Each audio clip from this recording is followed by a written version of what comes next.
The broadcast is now starting. All attendees are in listen-only mode. Good afternoon, everyone. This is Jennifer Schaus coming to you live from Washington, D.C. And today we are lucky enough to have Allie Paskin with us. We're continuing our U.S. federal government contracting webinar series. And Allie today is going to be talking about unsolicited proposals and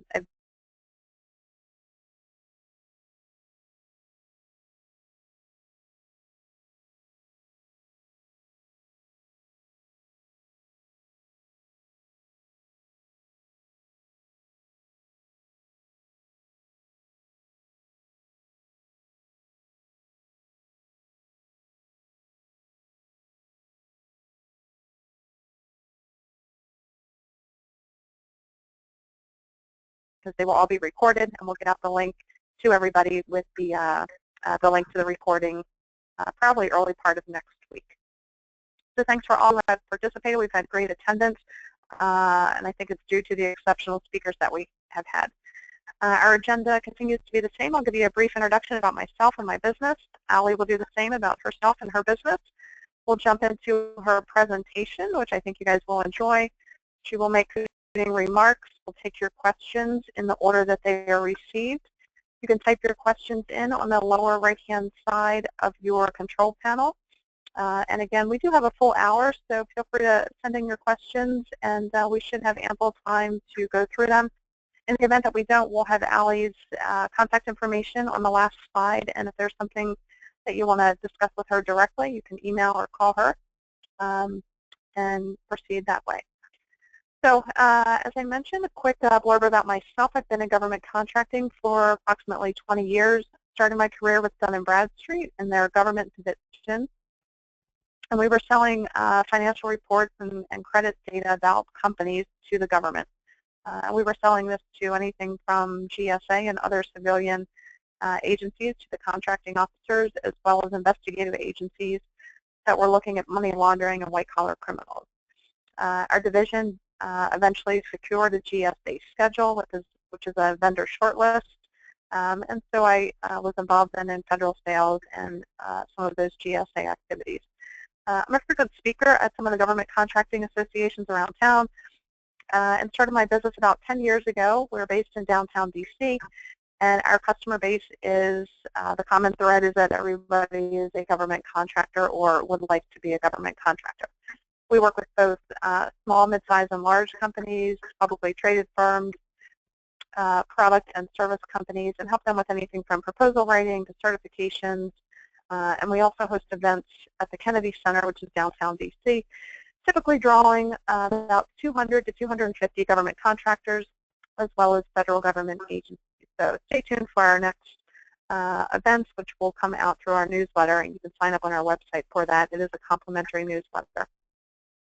Okay, without further ado, the real reason that we're here today is to learn about Allie, her business, and tap into her knowledge about unsolicited proposals. I will step aside and hand Allie the microphone. And again, thanks, Allie, so much for being here this afternoon and sharing your expertise with us. The floor is all yours. It is my pleasure to be here. Thank you very much for inviting me to participate in the webinar series. And welcome, everyone, to the presentation. I'm Allie Paskin. I have more than 30 years' experience in the government contracting arena, starting out as a proposal coordinator, working for a proposal manager, proposal director, managing a few proposal centers for various companies, and now currently as a consultant. As a member of APMP, the Association of Proposal Management Professionals, I was fortunate enough in 2009 to be selected as an APMP fellow, and I have also achieved the foundation level APMP certification, as well as my membership in Women in Technology here in the DC area.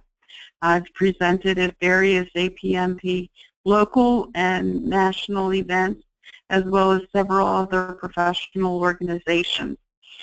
Since my experience in my career has been spent mostly with small and mid-sized businesses, I started my consulting firm, Able Solutions. And the purpose of that company is to help small businesses grow. We provide consulting and training on how to bid on government contracts. We also provide proposal management, writing, editing support, strategy development, assessments of opportunities and competitors, as well as helping to design and implement processes and providing some training as well. So that is the overcome. So now we'll start the presentation. Unsolicited proposals. Why, what, and why. It is designed to enable industry to recommend new and innovative ideas to government agencies. The Federal Acquisition Regulation, or FAR, provides guidance for procurements to the government. And so FAR Part 15, that's 603A, which sounds very official, is a definition that defines unsolicited proposals as providing a unique and innovative idea that was developed outside of the government that is made available to government agencies to help them accomplish their missions. So another part of the FAR, FAR 2.101, which specifically is definitions of all the various terms involved in the FAR, also defines an unsolicited proposal and emphasizes that idea that it is a written proposal for a new and innovative approach that is submitted to an agency on the initiative of the offerer for the purpose of obtaining a contract with the government. And the important thing to remember here is that this definition takes it one step further in saying that it is not in response to any type of RFP or other solicitation document released by the government. It is something that is strictly on the initiative and innovation of contractor and offerer on the side of industry. So again, the FAR defines what a valid unsolicited proposal must be. Again, it must be innovative, unique. It must be independently originated and developed by the offerer and prepared without any type of government involvement, whether it's supervision, endorsement, direction. It is something that is developed strictly on the side of industry with no government participation in any way.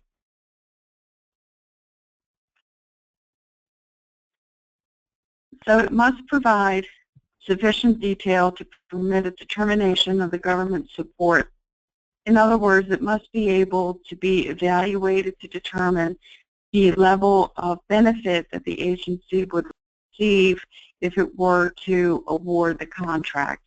The other important thing to remember is that a valid unsolicited proposal cannot be used as an advance proposal for solicitation you know is about to come out from that agency. Some members of industry choose to submit white papers to agencies discussing innovative ideas or solutions as a way to help shape an RFP that they know is coming out. That's something different from an unsolicited proposal. This is something that is not in any way addressing a current or known future competition.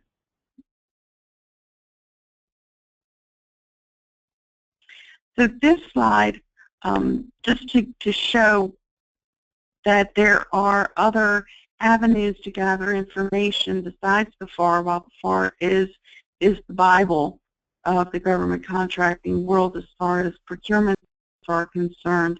Each individual agency also has an area on its website that discusses their specific requirements and processes for submitting unsolicited proposals.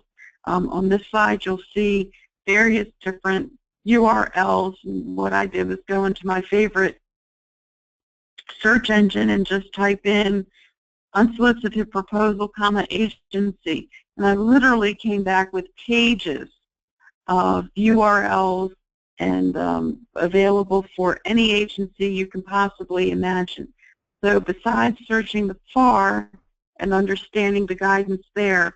If there is a specific agency that you know you plan to target, it would be a very smart idea to do a search and go out on their website and see what information and guidance they specifically have to offer on how they choose to handle the submission of unsolicited proposals.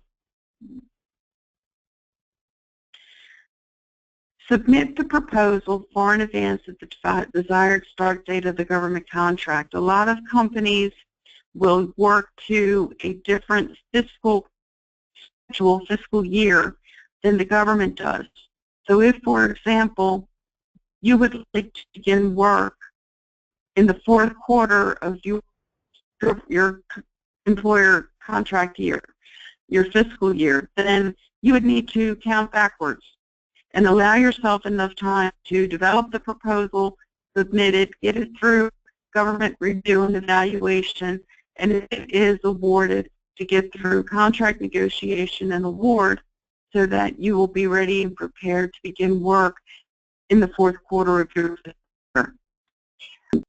Be sure, because funding for the proposal can get to be rather extensive, be prepared to make the commitment. Make sure that you're standing on solid ground. And what I mean by that is, suppose, for instance, you need to build a prototype and you need to do some testing and evaluation and proof of concept for that prototype. That can result in a very substantial financial commitment and investment on the part of your company. And then you can provide that information and say, here's a picture of our prototype. We worked with it. This is what we wanted it to do. This is the results that we got. This is why it's a wonderful thing. But there is no guarantee that it will be funded by the government. So make sure that there is a commitment on the side of your company to actually invest resources for the proposal and for any prototypes or testing or anything that would need to have to go along with that. Make sure you sit down and meet with government representatives on the program and technical and contract side. They can provide some excellent guidance, not only as far as what they would look for in an unsolicited proposal, but they can also be asking you questions and providing guidance that you can use to shape your proposal. They could be asking questions like, well, what if this happens? Or have you done any type of scenarios as far as this situation? This is what we have run into. And it will help you gather the type of intelligence that you need to help you not only develop the solution that you're going to bid, but also how you want to present it in your proposal. According to the FARS, agencies are required to provide specific information for the contractor as far as the definition and content acceptable for a formal evaluation, requirements concerning prospective contractors and OCIs. But I think probably the most important thing here that I would recommend that we look at specifically is the preferred method for submitting ideas and concepts to the government and information sources on agency objectives and areas of potential interest. You want to be able to really drive home that you have done your homework, you understand the agency's mission, and you can offer something that is going to help them advance their mission that they do not currently have and they might not have even thought of that they need.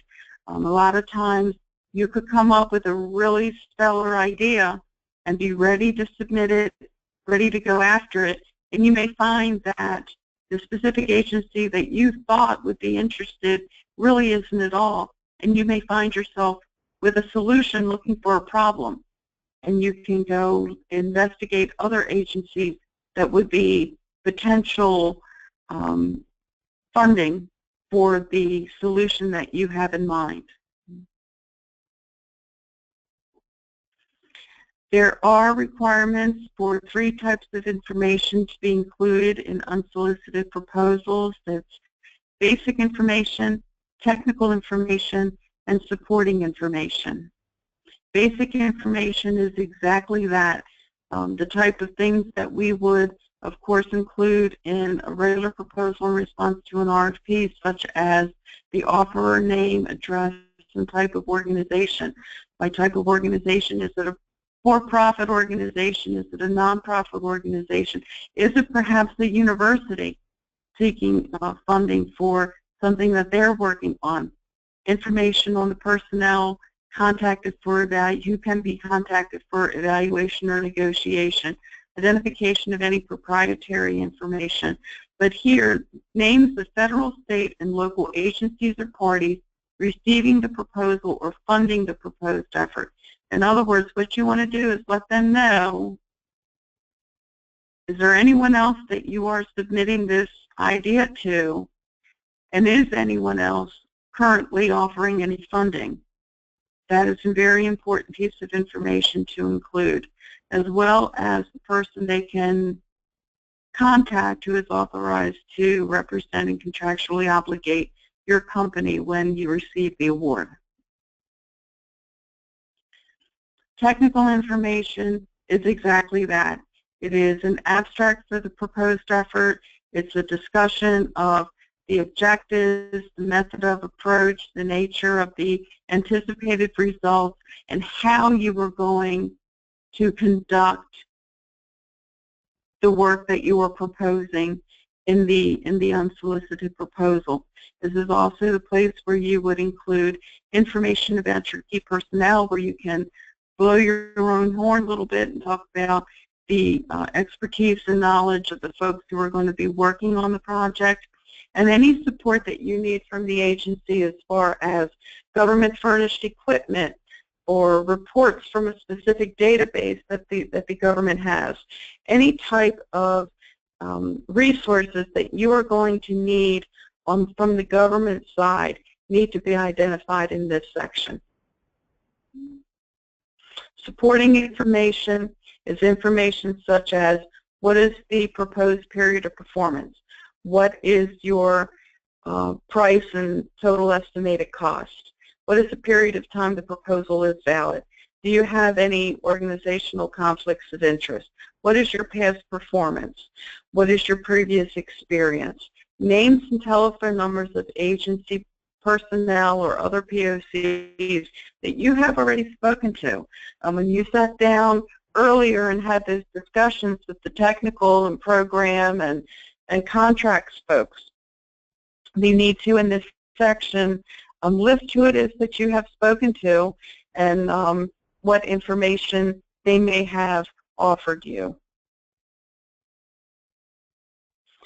So, as you've probably realized, those 3 types of information are basically the same things that you are required to provide if you are responding to an official RFP released by the government agency. There is nothing new under the sun there. So it is very important to remember that while it is an unsolicited proposal, it is still a proposal. And you need to pull out all of your typical tools out of your box and apply them, such as, identifying the hot buttons, what are your features and benefits, your win themes, your past performance, corporate experience, using graphics with action captions. All of the things that you would typically use in a proposal as if you were responding to an RFP are needed here. You're still proposing a solution and selling that solution to a potential customer. So keep that in mind. So, congratulations, you've submitted your unsolicited proposal. So now what is the government going to do with it? First, it's going to go through a government review. And what that will do is ensure that it passes the first FAR. Does it meet the FAR requirements for an unsolicited proposal? Is it a valid unsolicited proposal? Is the solution that you're offering related to the agency mission? Does it contain enough technical and cost-related information to enable them to do a proper evaluation. Does it have overall scientific merit? Has it been approved by someone in your company who has the authority to obligate your company and negotiate on its behalf? And does it comply with any of the marking requirements for that agency as far as company proprietary and government use is concerned? So congratulations again. You've made it through the government review, and now they're sitting down and they're evaluating your unsolicited proposal. So what does that mean? Well, again, there are minimum evaluation factors that the government needs to apply. Again, making sure that the idea is unique, it is innovative, and it applies to the agency's specific mission, that the capabilities and past performance and your company's facilities and your key personnel's experience and knowledge and qualifications all are acceptable and prove that you are able to perform the work and achieve the goals and objectives that you have outlined. And of course, they are also going to look for the realism of the proposed costs that you are offering. So what happens if for some reason you get through evaluation and the agency decides not to award? Well, the unsolicited proposal will be returned to you, and the reason won't be one of the following. It will contain a solution that is actually available to the government without restriction from another source. It very closely resembles a solicitation that is about to be released as an official RFP. It doesn't relate at all to the agency mission, or it doesn't demonstrate a truly innovative and unique method. It's something that the government can still get from somewhere else. But what if, on the other hand, you make it through the evaluation and your proposal is about to be awarded? Well, then you'll be contacted by the contracting officer to begin negotiations on a sole source basis. And when that happens, the unsolicited proposal receives a favorable evaluation, the sole source justification and approval will have been obtained, and the agency technical office sponsoring the contract will furnish the necessary funds, and you will be on your way. So just some concluding thoughts very briefly. Review the FAR requirements to ensure that what you're offering as an unsolicited proposal meets the criteria. And remember to also check the specific website of the agency that you are submitting to make sure that you are also following any guidance that they have. Review your proposed solution, then review it again and review it again.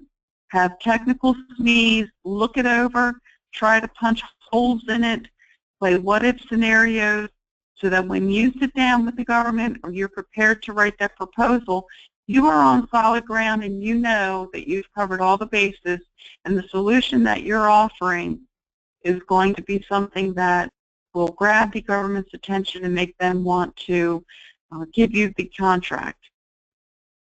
Remember again that this can represent a substantial investment not only in time and effort, but also funding by your company. So make sure that, again, you are on solid ground and you have the commitment to invest those resources and those funds. Remember that you are always working on a proposal. It might not be responding to a structured RFP. You might not have firm Section C requirements or Section L requirements, but you are still submitting a proposal. So remember to approach it as you would any other proposal that you're working on and bring out every tool you have in your arsenal. Allie, that was fantastic, excellent content, very sage advice, and I think a lot of people that are interested in unsolicited proposals may not have realized that there's actually a section within the FAR, the Federal Acquisition Regulation, the government Bible, so to speak, that clearly outlines exactly what the government's looking for. So thanks for breaking that down into language that we can all understand. We do have time for questions, and it looks like there are quite a few that are coming in. We do have a good turnout today. So I'm going to read your questions in the order that they are coming in. I've got Allie's contact information here, so in the event that we run out of time, please feel free to reach out to her directly for help with your unsolicited proposal or to answer your question. So the first question comes in and says, can I submit unsolicited proposals to state and local government? Absolutely. And as with federal agencies, if you go out on the web and do a search, you will find the exact same type of guidance on state agency websites as you find on federal agency websites. For instance, I did a search not too long ago for Maryland, and sure enough, there were State of Maryland Department of Transportation guidelines for unsolicited proposals and down the line. So definitely any government agency, whether it's state, local, or federal, would be interested in receiving unsolicited proposals if it's something that is unique, innovative, and will help them achieve their mission. Great. Next question here reads, should I also be submitting my capability statement in this packet, or is that just repetitive information?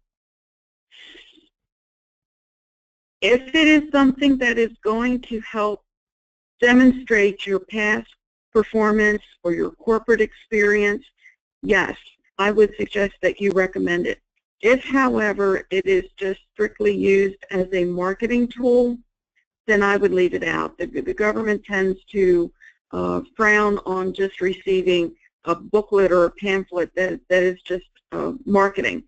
But if it is something that is going to help prove that you have the background and the experience and the capability to perform this specific requirement that you have developed, then yes, I would include it, and I would include it in that third batch of information that we discussed.